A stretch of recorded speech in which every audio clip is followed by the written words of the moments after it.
Programa livre para todos os públicos.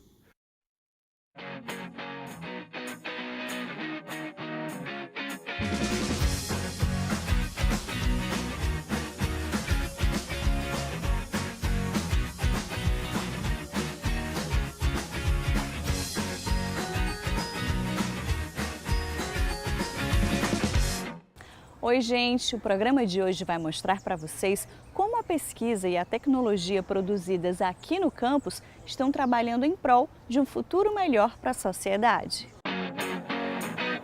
Desafio e inovação são as palavras que definem o Dia T. O Dia T é um momento em que o aluno do Centro de Ciência Tecnológica apresenta a produção durante o semestre. Aluno do mestrado em Informática Aplicada desenvolveu uma pesquisa que pode contribuir com o trabalho de investigação da perícia forense. Nós começamos a desenvolver algumas coisas relacionadas à segurança, fomos trabalhando essa área de PLN, de processamento de linguagem natural. E no quadro Sempre Unifor, arquiteto projeta casa autossustentável. A gente está construindo, portanto, o primeiro Earthship do Brasil, né? E a nossa intenção é que seja a casa mais sustentável, ou mais eficiente em questões de sustentabilidade do Brasil.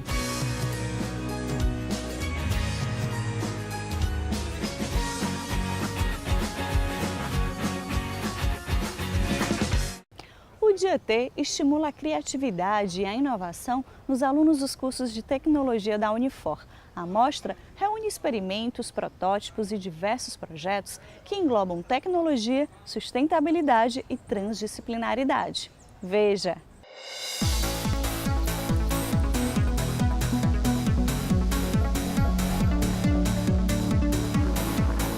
O Dia T é um momento em que o aluno do Centro de Ciência Tecnológica apresenta a produção durante o semestre.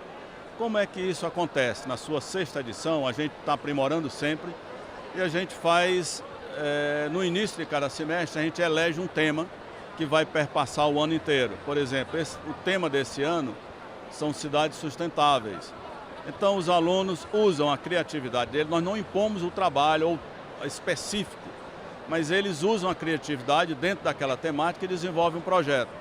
O professor, então, atua como um facilitador, sugerindo leitura, sugerindo experimentos e, a partir daí, o aluno, de uma forma autônoma, vai construindo o seu conhecimento.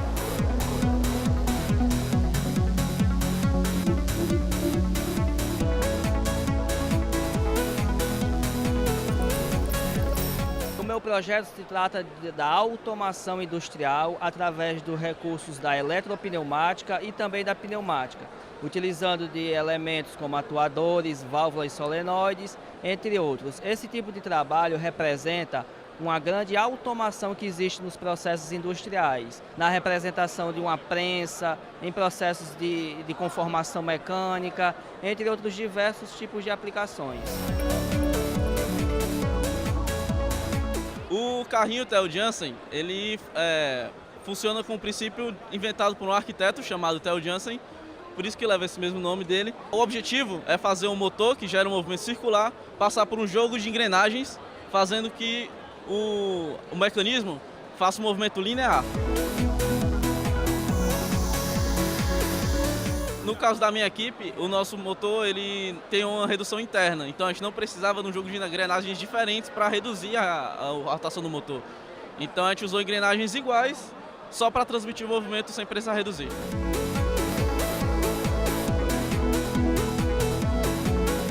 Nosso trabalho ele foi feito com um isopor e placas solares. Ele foi feito para ser um barco movido à energia solar, tá entendendo?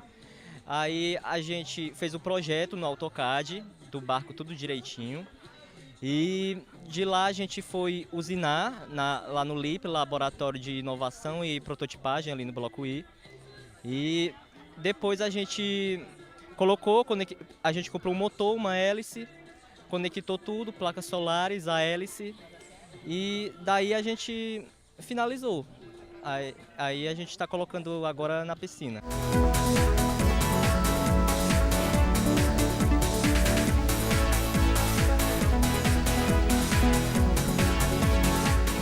dos projetos desenvolvidos pelos alunos nas disciplinas, grupos de pesquisa e empresas juniores, essa edição do Dia T recebeu pela primeira vez uma escola onde os estudantes puderam apresentar seus trabalhos. A gente está fazendo um experimento, convidamos um colégio, Colégio Master, mas vamos abrir para todos. Na verdade, nós vamos lançar uma competição no início do ano, em que os colégios vão apresentar, a partir de uma temática que a gente sugere, eles vão apresentar na forma de pôster iniciativas.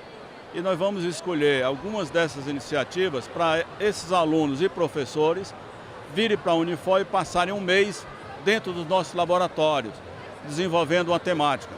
Para isso, nós colocamos os laboratórios à disposição e mentores, professores que vão estar junto com monitores, desenvolvendo a iniciativa deles. O nosso trabalho ele é sobre embriologia e a gente apresenta as fases do desenvolvimento embrionário humano.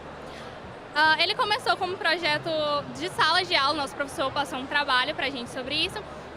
E a colégio gostou muito da nossa apresentação, gostou muito de tudo que a gente fez. E quando a Unifor convidou o Master para vir até aqui, eles lembraram do nosso trabalho e acharam incrível a maneira como a gente tinha apresentado e escolheram a gente. A gente fala das fases de desenvolvimento embrionário. A gente fala desde do processo de fecundação, passando pelo zigoto, a gente explica todos os ovos existentes, os zigotos existentes no mundo, né, animal. A gente também explica os processos de mórula, de ástula, que são coisas mais médicas, coisas mais científicas, a gente aprende até no primeiro ano, superficialmente, aqui a gente dá uma aprofundada.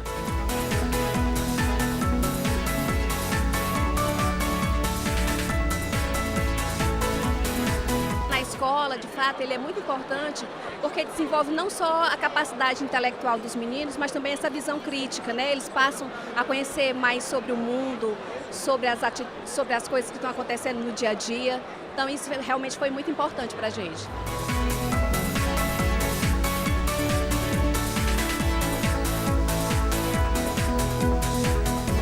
A empresa Júnior, ela é uma empresa formada somente por estudantes do curso de graduação de uma faculdade e a gente tem nossos professores tutores que ajudam a gente a realizar os projetos. Porém, a gente é como uma empresa de arquitetura e de engenharia como qualquer outra no mercado. Nós temos CNPJ, nós temos nossa sede, então como qualquer outra empresa, sendo que ela é formada só por estudantes.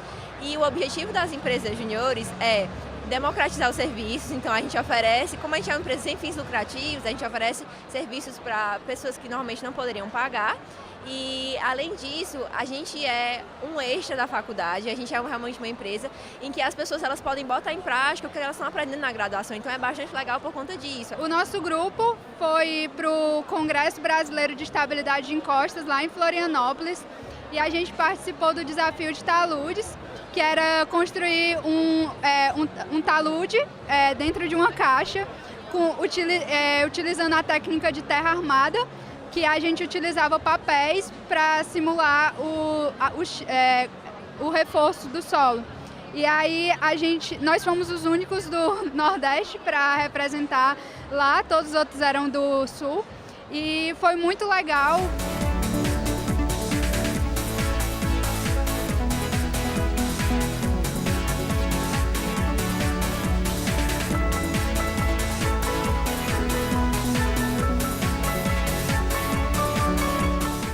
A seguir, você vai saber de uma pesquisa na área da inteligência artificial que ganhou o prêmio. Até já!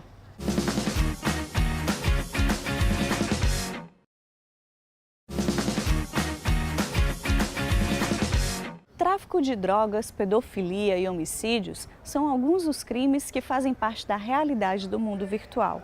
Um perito forense, também aluno de mestrado em informática aplicada aqui da Unifor, desenvolveu um software para auxiliar na identificação de mensagens. A pesquisa virou artigo na área de inteligência artificial e foi até premiada. Confira!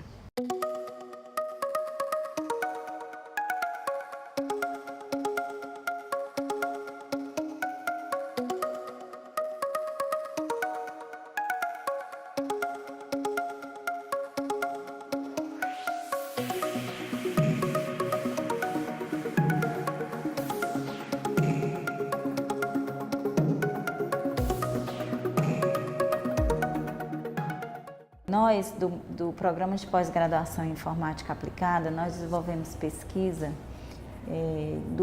que faz uso de tecnologias de ciência da computação e com foco em aplicar essas tecnologias em soluções de problemas para a sociedade. Nós temos diversas oportunidades de melhorar, né, a vida das pessoas, seja provendo situações, softwares inteligentes que facilitam, por exemplo, o agendamento de consultas médicas, como softwares que mineram dados para emergir conhecimento e softwares que extraem informações de boletins de ocorrência criminais, né, para subsidiar políticas públicas na área de segurança. Quando eu iniciei o mestrado, eu tinha interesse nessa área de inteligência artificial porque era algo assim curioso que despertava meu interesse. Aí eu vim conversar com a Vládia, porque como ela tinha esses trabalhos na área de segurança, eu achei que ia conseguir ter uma maior facilidade a encontrar um tema relacionado à minha área. Então, nós começamos a desenvolver algumas coisas relacionadas à segurança, fomos trabalhando essa área de PLN, de processamento de linguagem natural, de inteligência artificial. Nos trouxe uma problemática, né, que ele vivencia no dia a dia no trabalho da perícia forense do Estado do Ceará. Essa problemática casou bem com minha área de pesquisa, por ser ligada ao processamento de textos em linguagem natural, no caso de mensagens do WhatsApp, né, que são textos. O meu papel foi de orientar, apontar caminhos e o aluno ele vai construindo o seu conhecimento. Eu tive essa ideia a partir da necessidade realmente do trabalho. Nós tínhamos um volume muito grande de mensagens, lá um volume muito grande de evidências para analisar, e eu trouxe para ela essa problemática. E falei com ela que será que a gente consegue aplicar algum desses conhecimentos para resolver esse problema, que é um problema real, um problema que afeta a segurança pública do nosso Estado? E nós começamos a buscar soluções que fossem viáveis dentro dessa área, e acabamos chegando nessa solução que ocasionou o Frame4BR. O processo de pesquisa científica, geralmente ele não é linear, né? Ele não tem um começo, meio e fim assim, de um caminho só.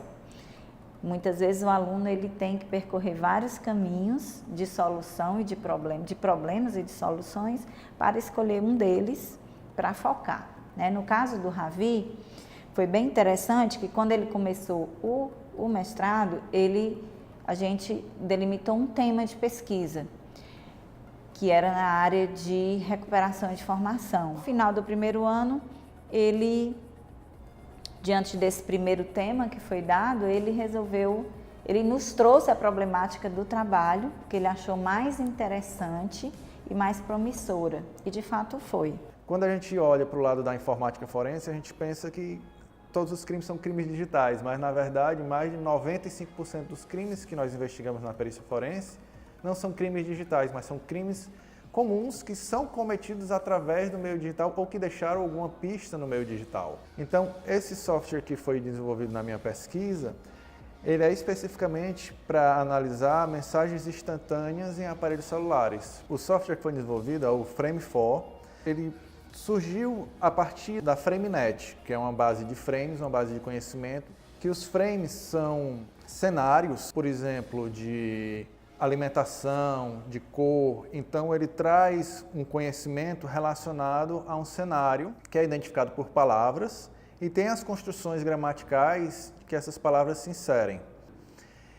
E nele utilizamos frames, por exemplo, de ingestão de substância. A ingestão de substância, você tem palavras características como injetar, como tomar, como beber. E essas palavras são interessantes para você identificar cenários relacionados a tráfico de drogas. Se você identificar as palavras lá relacionadas a isso dentro desse texto, você pode verificar através desse frame que foi construído na pesquisa qual era o substantivo seguinte, qual eram as palavras que estavam ligadas a ela, para identificar o que é que foi ingerido. A pesquisa durou por 1 ano e meio e culminou num software que foi apresentado no congresso em Pequim, na China, um dos principais congressos da área de segurança pública, e numa base de conhecimento, que foi este trabalho que foi também premiado, né, que foi apresentado no principal congresso de processamento de linguagem natural no Brasil. Muito boa essa premiação, até assim, porque chama a atenção também para a necessidade dessa pesquisa na área da perícia forense, que no Brasil, de forma geral, eu vejo que é muito carente. Nós, na área de perícia, acabamos não tendo muito tempo de pesquisar dentro do trabalho, por conta do grande volume de trabalho que a gente tem como perito. Então, nos falta muito tempo para desenvolver, e é uma área que é muito fértil, é muito carente de desenvolvimento. E eu consegui, aqui dentro do mestrado, ter esse tempo para fazer esse desenvolvimento. E foi muito interessante porque acabou chamando a atenção nacional dessa pesquisa que foi desenvolvida. Eu compartilhei com outros peritos de outros estados, todos ficaram muito empolgados com a pesquisa. Então, assim, acaba que gera um interesse maior, mesmo da comunidade da perícia também, para pesquisar.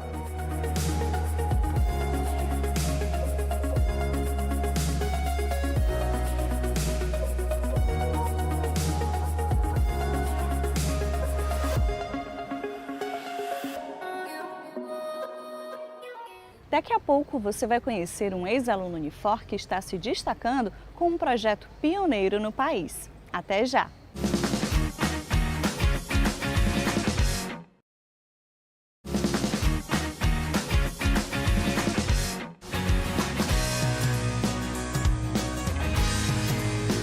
Eu sou Bernardo Andrade e tenho 26 anos. Me formei aqui pela Unifor em 2015.2, né? Vai fazer 2 anos que eu me formei aqui em Arquitetura e Urbanismo. Desde pequeno eu tive aptidão para desenho, né? Gostava de criar, de solucionar problemas, digamos assim, né?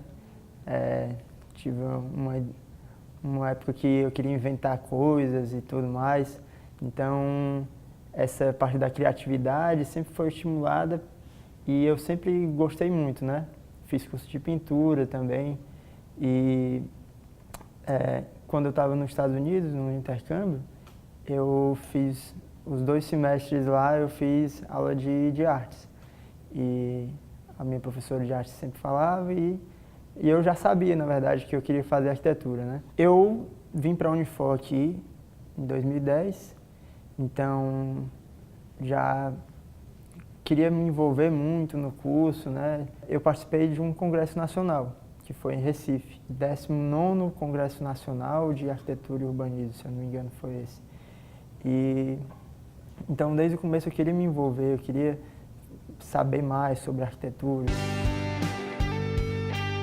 No segundo semestre, no finalzinho do segundo semestre, eu comecei num estágio, já por indicação de um professor aqui da casa, e estagiei até sair do estágio para ir direto para a pesquisa, né? Que foi o que eu fiz por 2 anos aqui na Unifor, depois de um estágio voluntário que eu fiz lá no Novo México, com uma empresa de um arquiteto americano. Em 2012 eu fiz esse estágio e foi o que norteou, assim, digamos, a minha arquitetura, né? A minha jornada na arquitetura. Durante o meu curso, antes de ir para lá, eu tive uma reunião com o coordenador, com o vice-reitor de graduação, com professores, e apresentei a ideia do projeto de pesquisa, né, que eu queria desenvolver aqui, e eles apoiaram bastante a minha ida para os Estados Unidos. Depois, quando a gente voltou, a gente já engajou no projeto de pesquisa e principalmente os professores eram super solícitos e ajudavam muito, né? Em 2012 eu fiz esse estágio no Novo México, nos Estados Unidos, com a empresa desse arquiteto americano chamado Michael Reynolds. E ele desenvolve casas que ele chama de Earthship. A ideia dele é que as pessoas naquela edificação não tenham necessidade de nada, sejam autônomas. Ou seja, ela tem o seu abrigo, o seu conforto, a sua água, a sua energia, parte do seu alimento também produzido ali, cuida dos seus próprios dejetos, né, e resíduos. Então, é uma casa autônoma nesses quesitos. E eu trouxe essa ideia de lá, estudei bastante durante esses anos todos, e agora a gente está desenvolvendo, seguindo os mesmos princípios, que são 6 princípios, a Casa Paz, que é, a sigla significa protótipo de autoconstrução sustentável. No mundo afora tem muitas casas que podem ser chamadas de Earthships, construídas pelo Michael Reynolds ou por pessoas inspiradas por ele. Aqui no Brasil não existe nenhuma que segue esses princípios, né? Existem pessoas que fazem o reuso da água, fazem produção de alimento, produção de energia, que usam materiais alternativos, até o pneu, inclusive, né? Agora, nenhum que juntou todos esses princípios e que pode ser chamado realmente de um Earthship. A gente está construindo, portanto, o primeiro Earthship do Brasil, né? E a nossa intenção é que seja a casa mais sustentável, o mais eficiente em questões de sustentabilidade do Brasil.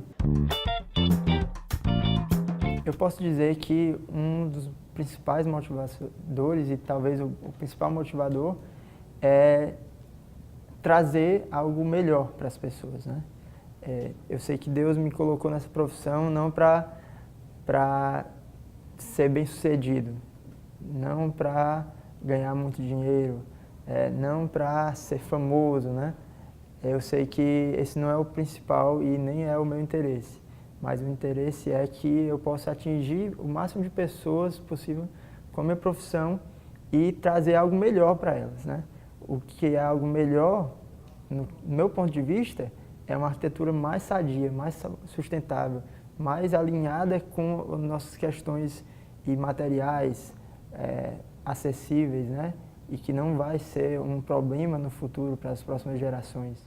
O canal Unifor fica por aqui. Você pode acompanhar o dia a dia da universidade pelas mídias sociais. Obrigada pela companhia e até o próximo programa.